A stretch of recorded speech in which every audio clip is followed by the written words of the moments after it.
Hello, দাদা নমস্কার।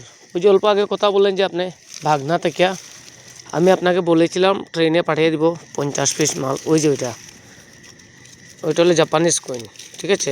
ওই যে ওইগুলো মানে শুকনো পাতার নিচে যেগুলো ওইগুলো মানে ফেলে দিতে হবে, ঠিক আছে। ওই যে এগুলো ফেলে দিতে হবে। আর ওই যে গাছগুলো দেখেন, ওইটা তো প্রায় 1.5 ফুট আছে লম্বা ওইটা, ঠিক আছে। ওইটা প্রায় 1.5 ফুট লম্বা আছে। আর ওইটার মধ্যে মানে কী হয়, মানে ওইটার মানে কাটা নাই, এই দেখেন, ঠিক আছে। ওইগুলো মানে কাটা নেই, ঠিক আছে। ওই যে ওইটা তো এখন তো আমাদের ওখানে মানে রাত্রে হয়ে গেছে না, তাই ওই যে দেখেন আপনি, ওই যে এগুলো তো মানে কাটা নেই, ঠিক আছে। ওই যে ওখানে আছে আমার এখানে প্রচুর গাছ আছে। ওই যে দেখেন, ওগুলো তো আমরা এনেছিলাম, মানে ওইগুলো সিধা ওইরকম মানে সিধা করে রেখেছিলাম, মানে জিনিসটা অনেক জিন্দা থাকবে বলে, ঠিক আছে। ওই যে দেখেন কত সুন্দর ছিল, দেখছেন, একদম ফ্রেশ, ঠিক আছে।